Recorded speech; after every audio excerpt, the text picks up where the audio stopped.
Algumas denúncias recentes têm mostrado que o número de internações através dessas organizações sociais tem aumentado bastante.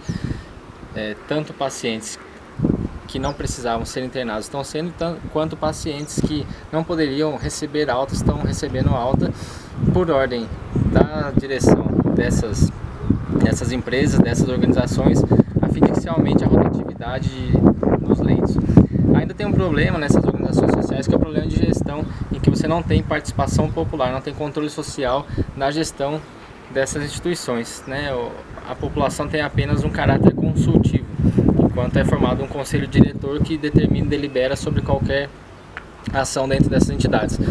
Sem citar ainda a questão das prestações de contas, que são sempre bastante obscuras e questionáveis. Em se tratando especificamente dos hospitais universitários, a famosa Empresa Brasileira de Serviços Hospitalares também é uma forma de parceria público-privada, se coloca contra os hospitais universitários, da mesma maneira como as organizações sociais, além de precarizar ainda as relações de ensino, pesquisa e extensão, cujas decisões não passam pelos docentes ou técnicos administrativos ou pelos estudantes, mas apenas pela direção dos hospitais, de forma sempre a garantir aquilo a que essas empresas estão destinadas, que é o seu lucro. Tanto as organizações sociais também como a IBSER, Empresa Brasileira de Serviços Hospitalares, promovem o que se chama também de dupla porta, diferenciando o atendimento dentro dessas instituições. Então, quem paga plano de saúde, quem paga particular, tem prioridade em detrimento do atendimento daquele que depende apenas do Sistema Único de Saúde. Um outro problema aí que vem sendo tratado muito nos últimos meses é a questão da interiorização dos profissionais médicos. A gente tem clareza, sim, de que faltam hoje médicos no Brasil, além de estarem com certeza muito mal distribuídos. Mas faltam sim médicos no país. Hoje o número de médicos para cada 1.000 habitantes, apesar da gente não utilizar essa fórmula como regra, mas ainda é baixo, perto de alguns outros países vizinhos ou países em que nosso modelo de saúde se baseia ou tenta se basear, ainda é muito baixo, e o problema da concentração.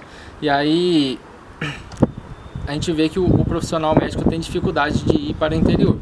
E aí a gente não culpa especificamente o profissional médico por isso, porque a gente tem clareza de que um dos grandes problemas que a gente tem no país hoje envolve as universidades, tanto onde e as regiões onde elas estão concentradas, quanto a formação que é dada para os profissionais dentro dessas instituições.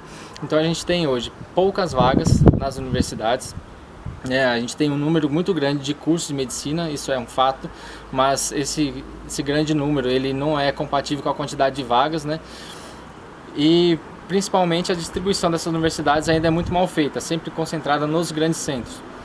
Se a gente considerar, por exemplo, a região de Belo Horizonte, tem aí cerca de 6 cursos de medicina, enquanto a região do norte de Minas não tem uma universidade federal. E a gente tem um grande problema então com relação a essas escolas, principalmente no que se diz também respeito à estrutura, cenário de prática e vínculo com o sistema municipal de saúde, e geralmente não se tem. Um outro problema que talvez seja um dos mais graves que a gente deve tratar quando se fala desses temas da interiorização, do mais médicos e outros tantos, e que a gente fala muito pouco, é a questão da formação. A gente não é formado para agir nas reais causas de adoecimento da população, muito pelo contrário. A gente tem um modelo hoje que ainda é biologicista, hospitalocêntrico e medicalizador, reprodutor de protocolos. E a gente precisa, se quiser realmente transformar o atendimento de saúde da nossa população, de um modelo que se volte na determinação social do processo de saúde e doença, que se volte para a saúde do trabalhador de forma integrada e multidisciplinar. É aquela velha história de que adianta uma unidade de saúde localizada numa região onde você não tem saneamento básico. Você vai apenas continuar dando remédio para verminose contra verminose, enquanto aquela população vai continuar adoecendo. De que adianta a gente aprender a tratar a dor de cabeça com analgésico e não aprender a tratar a dor de cabeça dentro do cerne das suas questões. Lógico que a gente sabe que tem as causas orgânicas, como as enxaquecas, bastante comuns, porém a gente sabe que muitas das causas da dor de cabeça são muito relacionadas ao trabalho, a excesso de trabalho, a trabalhar sobre metas, trabalhar sob pressão, ou ainda muitas vezes por problemas sociais, problemas de falta de segurança, problemas de familiares como alcoolismo, drogas, enfim. Enquanto o médico não se inserir, não aprender a se inserir para tratar desses problemas,